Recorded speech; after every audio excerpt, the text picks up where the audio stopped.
This program is about unsolved mysteries. Whenever possible, the actual family members and police officials have participated in recreating the events. What you are about to see is not a news broadcast.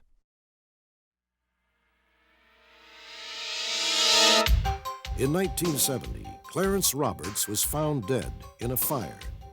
Or was he? 10 years later, another fire killed his wife. In the rubble, Clarence Roberts was found for the second time. How could a man die twice?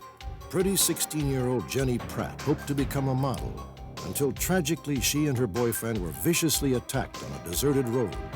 She was in a coma for 3 months and still has no memory of the attack or her attackers. In Central Florida, a clumsy robber has successfully held up 30 banks. The police call him Fumbles. He is still at large. On a quiet Saturday morning, Jack Quinn went to work and calmly walked off with $1.3 million. He seems to have committed the perfect crime. Perhaps tonight, you can help catch him.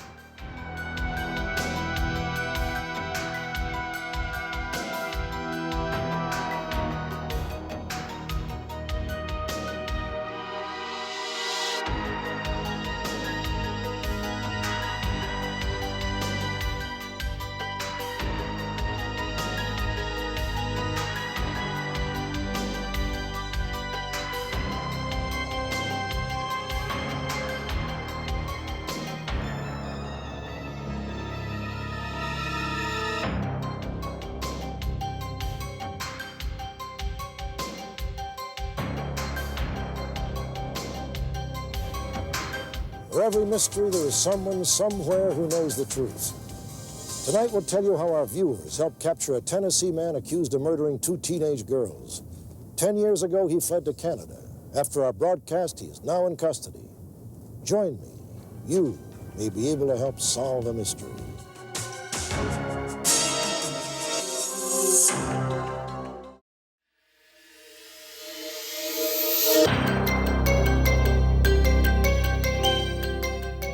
During the spring of 1987, Jenny Pratt had hopes of becoming a model.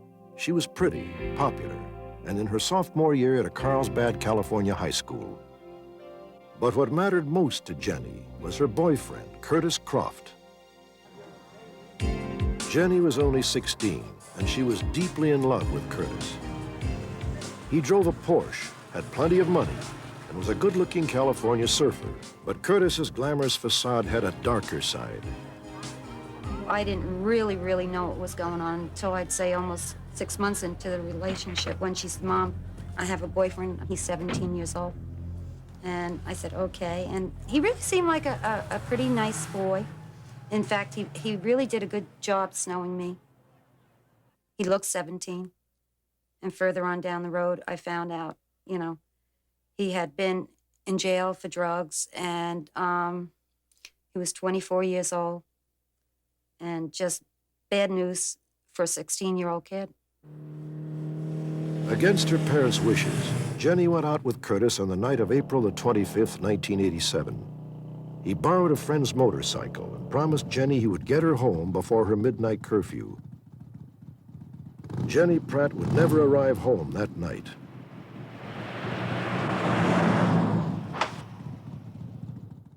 Jennifer Pratt was brutally attacked that April night with an unusual weapon, a heavy board 6.5 feet long. The police believe that her assailants may be local teenagers, but so far no one in the community will speak out to identify them. We will not know who attacked Jenny until someone has the courage to step forward with the truth. At 1 a.m. on the night of the incident, Jenny's parents received a telephone call. Their daughter had been airlifted to a nearby hospital. They said, "Your daughter's been in an accident." I said, "Is she okay?" And they wouldn't tell me anything, and they said, "You'll have to come down. She's in Scripps in La Jolla." I didn't even know where it was. Neither one of us realized why she would be going to Scripps Hospital. There's a hospital 5 minutes away. Oh my gosh, I hope she's Scripps Medical Center in La Jolla, California is a renowned trauma center which takes only the most severe cases. Her name is Jenny Pratt. Can we see her? No, you can't see her right now. The doctor's with her. Is she okay? I was asking, a million questions, but I wasn't getting any answers. Finally, the nurse said the doctor would like to talk to us, and he took us off into kind of a waiting room. The doctor told Jenny's parents the worst possible news. Your daughter is brain dead, and we don't expect her to live but 2 more hours. Jenny had received a very serious injury at the scene of the accident. The blow from the board that struck her was great enough to actually crush the skull, and that caused an immediate shutdown of her brain. And then they said I could see her, and what I saw was horrible. Her hair was red from all the blood. She was bleeding out of her nose, her ears, her mouth. She had tubes all over her. And it was like her whole body was just distorted. Miraculously, Jenny Pratt survived, but she lapsed into a deep coma. Our first involvement in the case was to examine the evidence that was found at the crime scene, which consisted of the 2x4 that was used to hit Jenny and Curtis.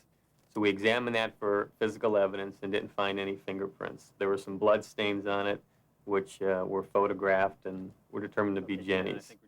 Curtis was interviewed that same day at the Carlsbad police station. His account of what happened basically is that he was giving Jennifer a ride home. They were driving down Rancho Santa Fe Road, ready to make a left turn. It's just like just approaching the intersection, going real pretty slow. And all of a sudden something struck me and I just go, ow, what was that? It's like, it just kind of hurt really bad. And then the car went zooming by and I turned around and tell Jenny, I go, someone threw something at me or something. You know, I don't know what happened. Something hit me. I couldn't believe it. It hurt. And she was out of it. And so I just go, oh my God, what's happening? We believed it was a case where a carload or a truckload of juveniles had committed this crime. Curtis was giving Jennifer a ride home. They had almost come to a complete stop when he realized that he had been struck by a board and realized that Jenny had been struck by a board and had slumped against him. At the same time, the white pickup truck went by them at a high rate of speed. He had the impression that there was a large group of juveniles in the back of the pickup truck, that they were laughing as they went by, and his impression was that the board came flying from the pickup truck. Quite frankly, we expected it to be a crime that would have been solved just by the nature of juveniles have a tendency to talk. We felt it was very possible that in a short period of time, we would have identified who the suspects were. But to this date, we have yet to have anybody come up and supply us with any direct knowledge of what happened that night. I understand you were a friend of Jenny's parents hired private investigator Louis Crisofi. He interviewed students at Jenny's high school.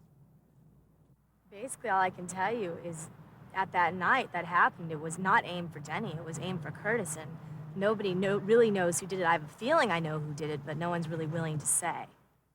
There's no doubt that there were people, because of Curtis's background, that didn't like him. He was not a popular person. In 1985, Curtis Croft had been convicted for dealing cocaine. After cooperating with police investigators, he served less than half of his sentence. He developed a reputation as a snitch when he got himself in trouble. And young people, particularly young people involved in drugs, tend to look down on somebody who develops that reputation. Police investigated a number of people who might have wanted to hurt Curtis. Hey, get out here! They learned that Curtis had confronted one of his enemies on the night before the assault. You stole some stuff from my apartment the other night. I didn't steal anything from your apartment. Yeah, you did. You know exactly what I'm talking about, too. No, Jenny's parents believed that the boy might have attacked Curtis and Jenny because of Curtis's threats against him. If I have to get you. Good. I'll talk to them, too. Yeah, you're busted, man. No, I don't think so. Yeah, you are. The police investigation was stopped cold when Curtis claimed he could not identify the perpetrators on the night of the incident. He said the white pickup truck was traveling at 55 miles per hour, too fast for him to get a look at Jenny's assailants. Louis Crisofi did not believe Curtis. He attempted to reconstruct the incident at two different speeds. And we used the identical pickups as far as the model year and the size and the same type of motorcycle, and we used the same conditions. The first reconstruction was done at 50 miles an hour. At that speed, it seems almost certain that both Curtis and Jenny would have been killed. They were traveling exactly at 50. There is no way it could have happened the way he said. Moreover, in this reconstruction, the board fell about 50 feet from the scene of the crime, when in reality, police had found it only a few feet from the spot where Jenny had been attacked. The second reconstruction, played out at only 10 miles an hour, inflicted injuries very similar to the ones Curtis and Jenny actually received. This is a perfect depiction of exactly And what this happened. time, the board fell right next to the The board motorcycle. wound up almost identical to where it was. We had reason to believe that Curtis was not telling the whole truth. We went back to Curtis's apartment and visited with him. Are you prepared to make a Krisafi felt that Curtis had seen the people in the pickup truck, and he confronted him. Were you in a fight that evening in the restaurant? Finally, Curtis did name names. One of them was the same boy he had fought with on the night before the attack. They forced me to tell. It's like threatening someone, you know? And they scared me into saying that, and that wasn't right. Okay, Curtis, you've made some new statements to the private investigators, and I want to hear what those statements were. Later on, Curtis recanted, telling police he had given them names because he felt pressured.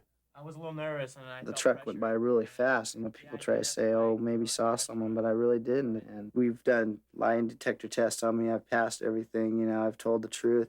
I've always been there to help. I've never, not came around. I've always came to everything he's wanted me to do and cooperated with everything. We do believe that Curtis did, in fact, see those people. Curtis continuously told us that he has been threatened, that he has basically informed on people before and was very, very frightened that he would be killed, and he was already being threatened not to talk in this case. And we have reason to believe that what he's saying to that effect is true. The real mystery is, it seems like the second we find somebody that's willing to come forward and say something, somebody gets to them and they either disappear or they don't know anything. I honestly believe people have been paid off, threatened, and if anybody does try to come forward, the next day they don't want to do it. People's mind don't change that fast. Hi, Jen. It's Mommy. How you doing? 3 months after the attack, Jenny Pratt came out of her coma. At first, she seemed incapable of thought or action. But after 12 weeks, she started physical therapy. This time we're going to take a step off of 7 months later, Jenny began to speak. A year later, she walked. Hey, spaghetti. Jen, I want you to try to take a step with this leg. Keep the whole foot on the ground. Although Jenny's progress has been miraculous, her brain damage is severe, and tragically, it is probably irreversible. Guess what I do at my new school? I don't think it's possible that those events were stored in her memory. I don't think there's any way they can be recalled. I think there's a strong likelihood that she could be told things that she would then repeat. But to remember those actual events is virtually impossible. I'm wondering bad about why somebody was trying to kill me. Why was somebody mad at me? What did I do to them to hurt them? We need somebody in the community with half the courage of Jennifer Pratt. Somebody who just knows the one missing link, the one thing that'll tie this whole case together, because I really think that's all we're missing, is a one small link, and someone out there has it. We've emphasized repeatedly over the last year and a half, that we're primarily interested in finding who threw the board that hit Jenny. If there's a group of other people in the truck, they can come forward without fear of prosecution. I see a lot of hard work, needless work that had to be done because some fool did this to her. A brain injury, you live with that for the rest of your life. And I sometimes wonder if it is living, really. I'll always love Jenny, but I sure miss the old Jenny. If anybody in the state could tell me who hurted me, I would appreciate that very badly, because you don't know how bad I would appreciate the feeling that somebody does love me and somebody does really care about me. Last October, we examined the case of Joe Shepard, wanted by the FBI and Tennessee police for the murders of 14-year-old Kathy Clowers and 16-year-old Roxanne Woodson. Police allege that in both cases, Shepard brutally murdered his victims and then buried their bodies in shallow graves. In 1978, Joe Shepard was officially charged with the two murders. On July 17th of that same year, while awaiting trial in the Bradley County Jail, Joe Shepard and two other inmates escaped. Although his two accomplices were recaptured the following week, Joe Shepard was never found. Update. London, Ontario, Canada. The 10-year search for Joe Shepard has ended. After the Unsolved Mystery show on October the 5th, we received a phone call from a local resident saying that he believed the guy called Shepard was in fact living in London under the name Joseph Tripp. We began an investigation, and when we had identified him to our satisfaction as Shepard, he was arrested. At the time of his arrest, Shepard was living in a government housing project in London, Ontario, with his common-law wife and their two children. It seems apparent that Mr. Shepard was in London, Canada, within a matter of days after his escape from Bradley County. Shepard is currently in custody on an immigration warrant and is awaiting deportation back to the United States. However, the U.S.-Canadian extradition treaty stipulates that he cannot be returned to a state that plans to invoke the death penalty.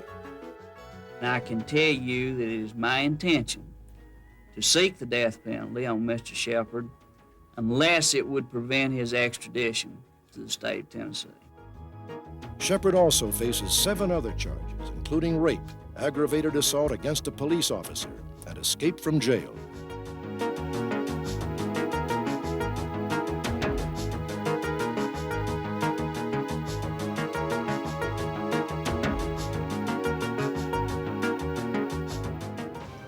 Next, the story of Jack Quinn, trusted vice president of a security firm.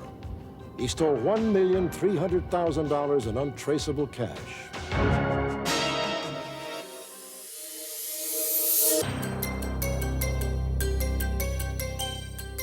One Saturday morning, Jack Quinn calmly walked off the job with $1,315,000 in untraceable cash.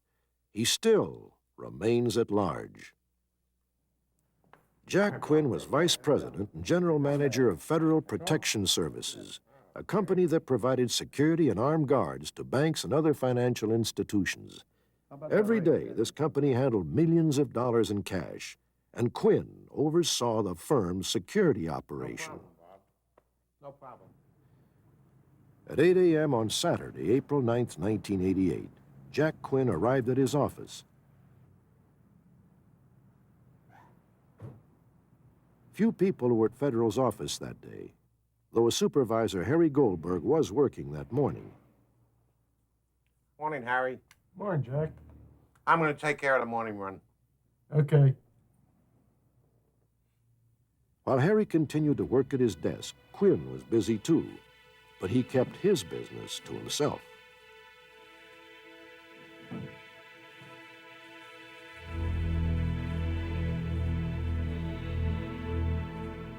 From time to time, Harry Goldberg would see Quinn in the vault, but he noticed nothing unusual.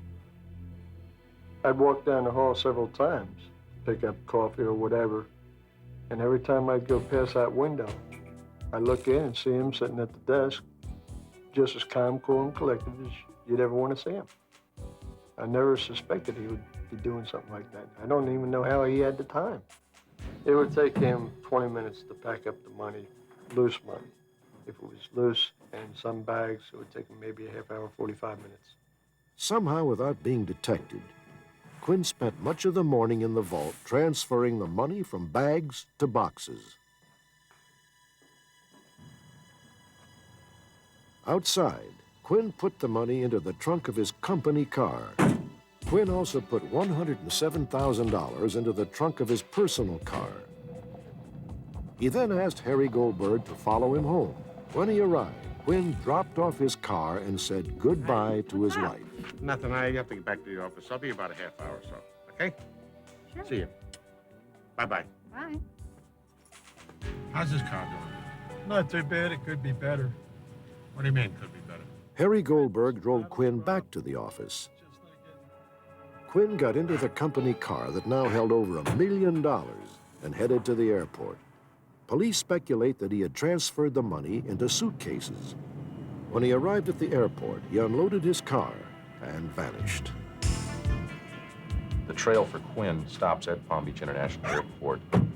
The ticket in the car indicates it was left there at 5:36 p.m. on the night of the 9th. From that point, we have no idea where Mr. Quinn has gone. Indications are he did not take a plane, he did not rent a car, and he did not take a cab.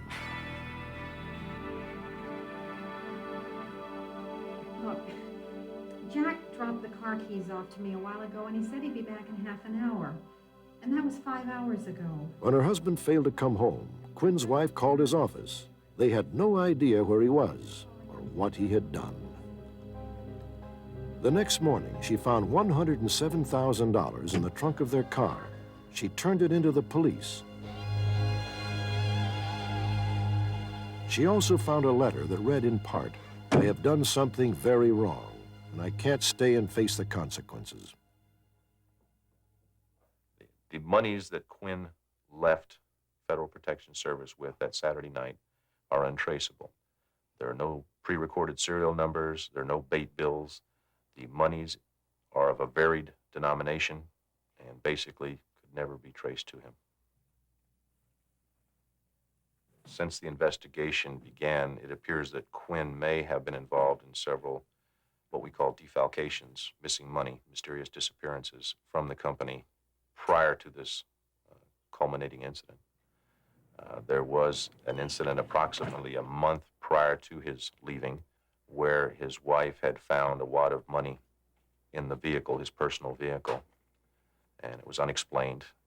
Whenever the wife would find money, be it in the car, in the house, and so forth, Quinn would explain it away as he had sold something, a gun, a car, he had sold property, and that would explain his acclamation of the money. Quinn was known to appreciate the good life.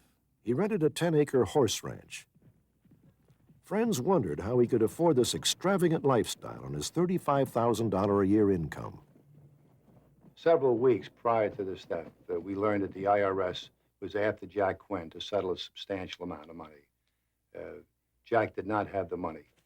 And it was quite obvious to me that the reason he pulled this job is because he had no other way of satisfying the IRS. He was going to lose everything or possibly go to jail. There were reports that Quinn had been conducting an ongoing affair. A month prior to the theft, Quinn would leave home at 5 a.m., yet not arrive at work until 9:30.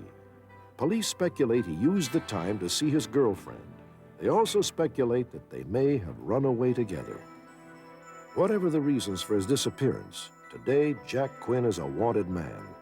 He is 48 years of age. He is stocky with a tendency to put on weight. He has thinning brown hair, brown eyes, and is fluent in Spanish.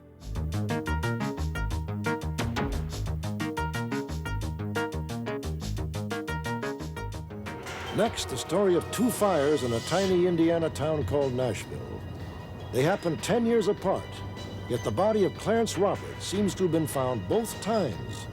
Some people in Nashville believe he is still alive.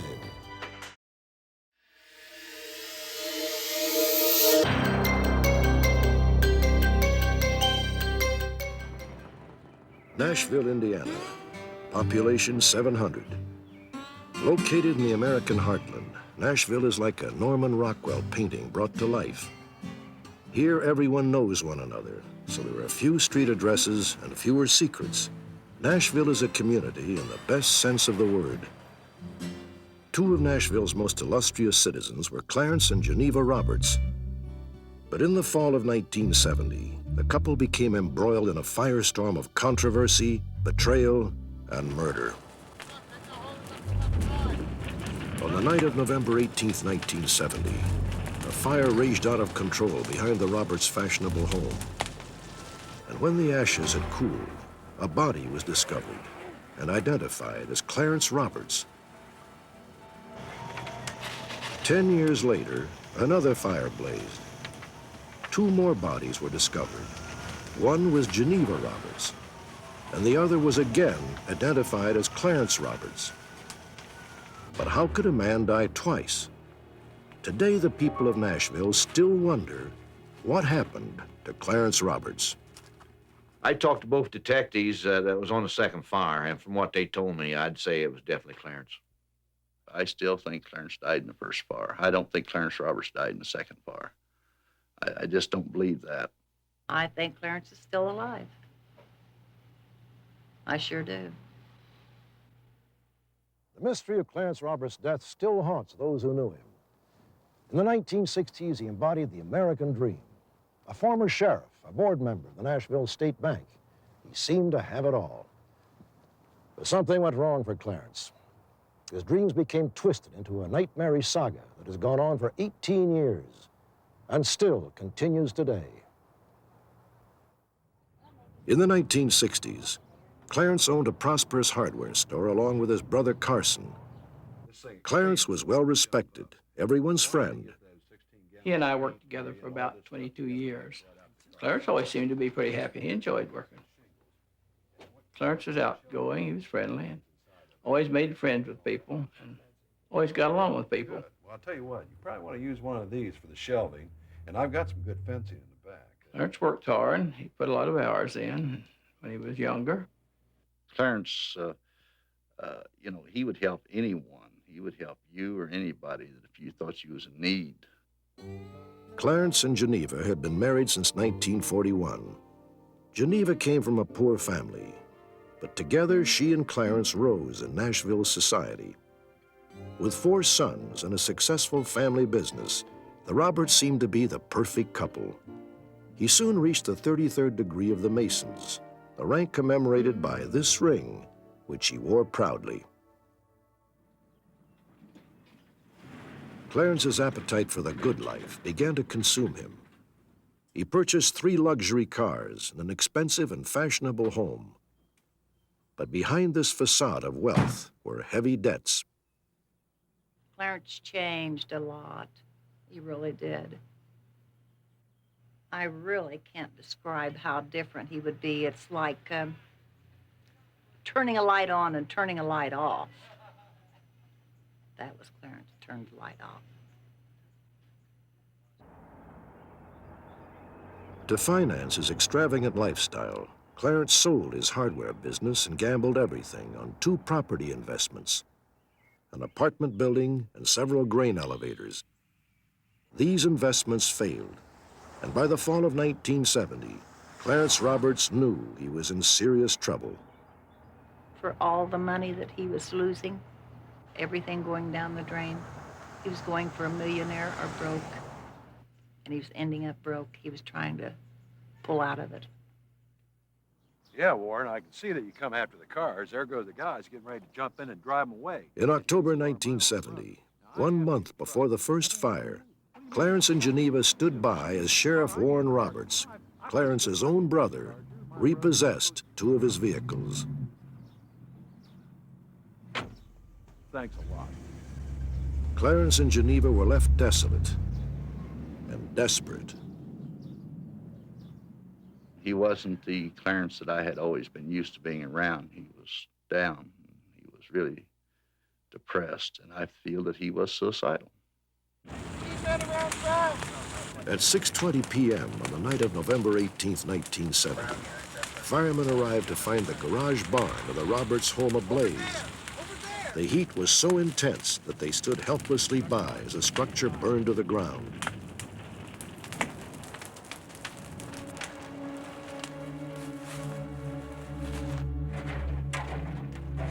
When the fire had cooled, they made a grisly discovery. Chief, come back here. I think we got a body. A body, burned beyond recognition, lay beneath the rubble, a half-melted shotgun by its side. The body was so badly burned it was difficult to identify it as human. Jack Bond, the county coroner, feared that Clarence Roberts had finally paid his debts by taking his own life. When we found the body, why, we thought he'd shot himself. There wasn't much doubt in our minds that he just got too many worries ahead of him and he committed suicide. So when we got back down to the funeral home, why, we started looking for shots. And we couldn't find any. The police wondered how Clarence's suicide could have been accomplished without a gunshot wound. Detective Don Cooster sifted through the debris. Hidden in the ashes, he found Clarence's Masonic ring. Despite the intense heat, it was virtually undamaged. The ring, when it was found, was in excellent shape. The ring definitely had no damage as far as melting or anything on it. There's no way that ring could have withstood the heat of that fire like it did and not even have a damaged part on it at all. I definitely think the ring was a plant. It had to be. It had to be. This was only the first of a series of unusual discoveries. Investigators learned that only months before the fire, Clarence had purchased several insurance policies on his life, totaling close to $1 million. In addition, a test showed that the body found in the blaze had type AB blood. Clarence's blood type was B. If it wasn't the body of Clarence Roberts, then who died in the fire? 2 days before the blaze, Clarence was spotted in a bar in the nearby community of Morgantown, befriending a vagrant. He'd been seen on the 17th of November, 1970. And from the witness, he was described, he was about 5'7" to 5'9", and he was about the same age as Clarence. And Clarence was with him, but he didn't know his name. I got some grass needs cutting, a little brush needs trimming out the house. Would you be interested? Yeah, we'll get in the car and we'll go. Come on. As they were leaving, a man collapsed from some unknown cause. Clarence said he'd take him to the hospital. And Clarence left with him. And later on, I checked the hospitals within a 300-mile radius, and this man was not admitted to a hospital. Two theories divided Nashville. One, that Clarence had killed himself. And second, that he murdered the vagrant in order to collect the insurance money. It is even claimed he watched from the woods as the flames destroyed the evidence of his crime. Suicidal? Yes. But to commit murder? No way. I can't believe he could have been any part of that. It must be hard, be beyond my wildest imagination to think that Clarence Roberts could ever have been involved with anything like that. Definitely. Definitely, he was capable of it.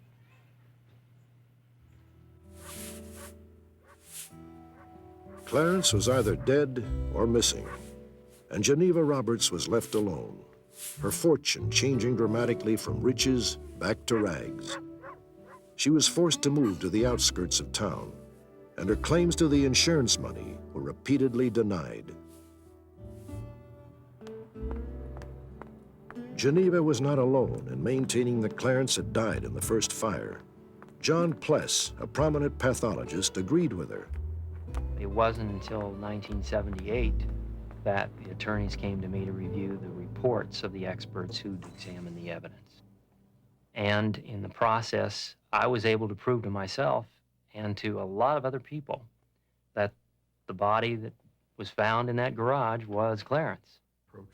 And I testified at the time of the civil trial against the insurance companies that I felt it was highly probable that it was Clarence Roberts. Mrs. Roberts, you have lost your case against the insurance company. We had only the recourse of an appeal. Despite Dr. Pless's testimony, Geneva lost all of her appeals.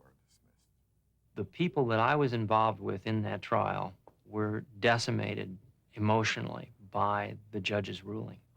I couldn't realize why the judge had made the ruling he had. These denials took their toll on Geneva. Withdrawing from her friends and neighbors, she became the subject of local gossip. In order to make ends meet, Geneva had to take a job in the kitchen of a local restaurant. Then the rumors began. Local shopkeepers said that they had sold her large quantities of beer. Surprising, considering Geneva was a diabetic and seldom drank beer. Some said Geneva was not alone, and neighbors began to report seeing someone on the grounds of Geneva's home. We had developed information that a man had been seen behind Geneva's residence. The man acted very strangely. He would never let anyone get close to him, and he always seemed to duck away from them and head back toward the house immediately. Myself and some other officers set up a surveillance. We were down there for approximately 3 days and 3 nights. We were photographing everyone coming and going in and around Geneva's house. They saw nothing, but they knew who they were looking for. I'm sure that was probably Clarence. I think he had perhaps run out of places to go, you know, and he had come back to staying with Geneva. He was the mysterious man that was seen behind her house. A local reporter, Helen Ayers, had grown friendly with Geneva. She felt that Geneva was hiding something, or someone. I stopped at her house probably 4 or 5 different times, and she always met me at the back porch and would never invite me in. And most people do. I mean, around here, it's just a matter of courtesy to ask you to step inside. But she never did that. And it kind of made me suspect there might be a man living in there. Hi, Helen. How are you today? I'm fine. I interviewed Clarence's sister, who lived in the adjacent yard there, and she said that she could hear Geneva talking to this man, and she said it definitely was not Clarence's voice. Nobody knows for certain what Geneva Roberts was trying to hide, or whom. A reclusive life went on uneventfully, until the night of November 18th, 1980.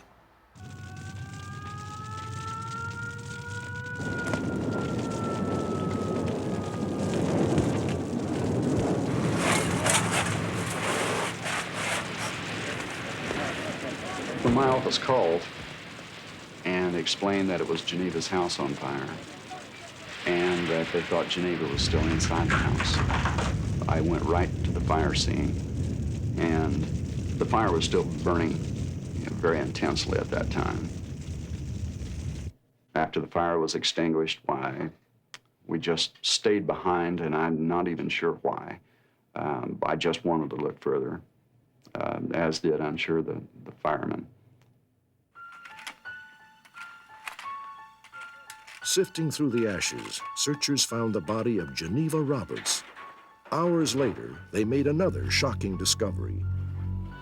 Geneva's body had been removed to the funeral home, and the fire had been extinguished. The house was totally demolished. So we'd gone through the rubble, and a fireman had located a second body in another part of the house. And I was just so certain that it would be that of Clarence. I didn't even have to have the comparison films. I knew the bony configuration of Clarence Roberts so well that I recognized him immediately by his chest x-ray.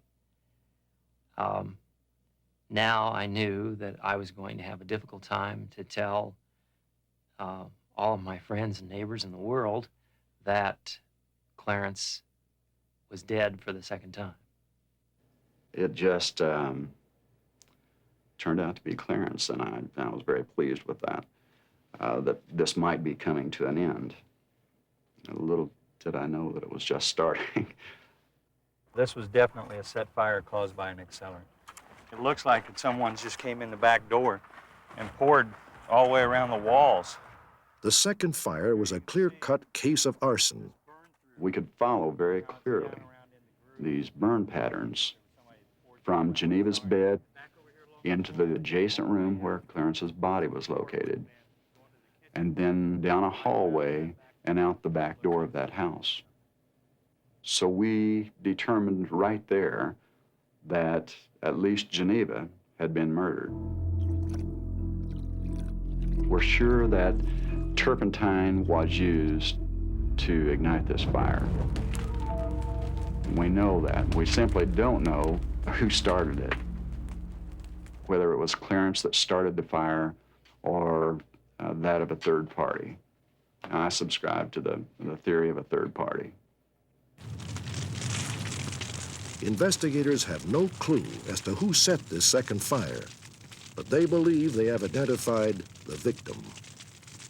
So I'm absolutely convinced that the second victim, the victim in the second fire, is that of Clarence Roberts. There's just no doubt in my mind. There's not a doubt in my mind at all. I still would like to know who the second body was. So I still can't believe it was Clarence. Pathologist says it is. But I still don't, me personally, I don't believe that the second fire was Clarence. I'm absolutely convinced that Clarence Roberts died in the second fire and that some person, possibly a derelict, died in the first fire. And when I say absolutely, I mean that this is not only a reasonable medical certainty, but would be beyond a shadow of a doubt.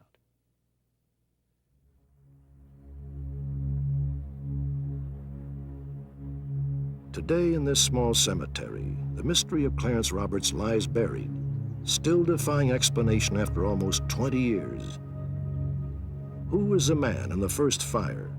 Who set the second fire, and why? Who was a mysterious figure seen at Geneva's home, and why did she hide his identity? And the key question, where is Clarence Roberts? Is he in this grave? Some family members are doubtful, and they protested when this headstone was put in place. Whoever it is that rests beneath this Midwestern earth will never tell his tale. Next, a Florida bank robber who has successfully robbed 30 banks. The police call him Fumbles. You'll see why in a moment.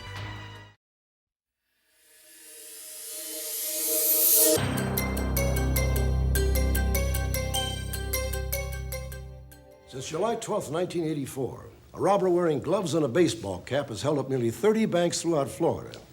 But as we will see, this felon has succeeded almost in spite of himself. For the authorities know him as Fumbles. This robber hits small suburban banks, usually in outdoor shopping malls.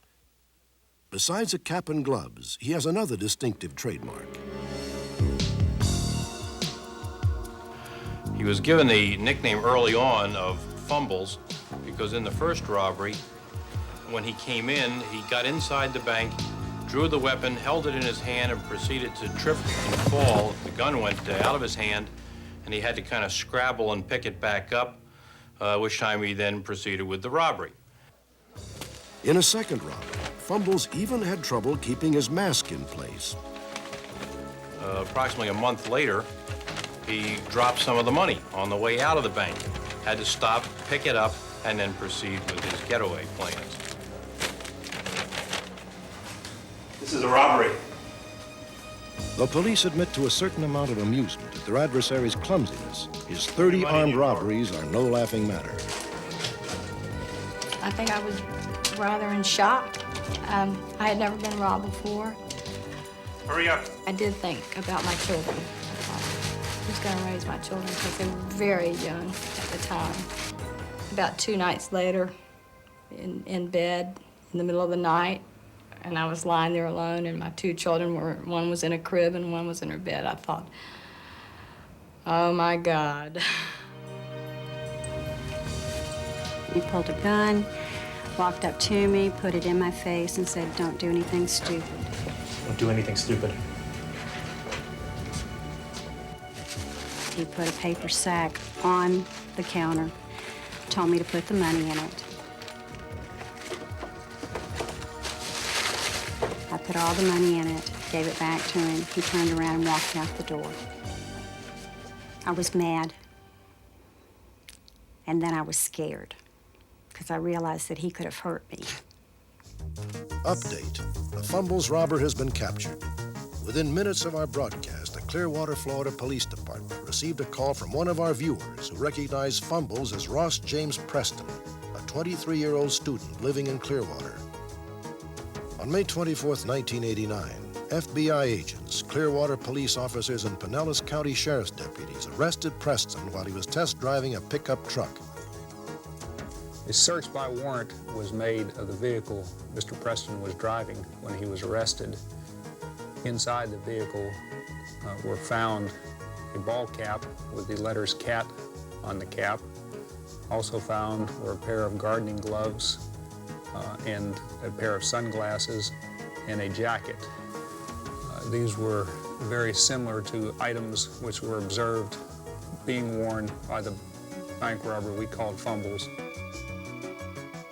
On August 2nd, Ross James Preston admitted to committing 33 armed bank robberies, but as part of a plea bargain was charged with only 7 of the holdups. He has since been sentenced to 25 years in prison.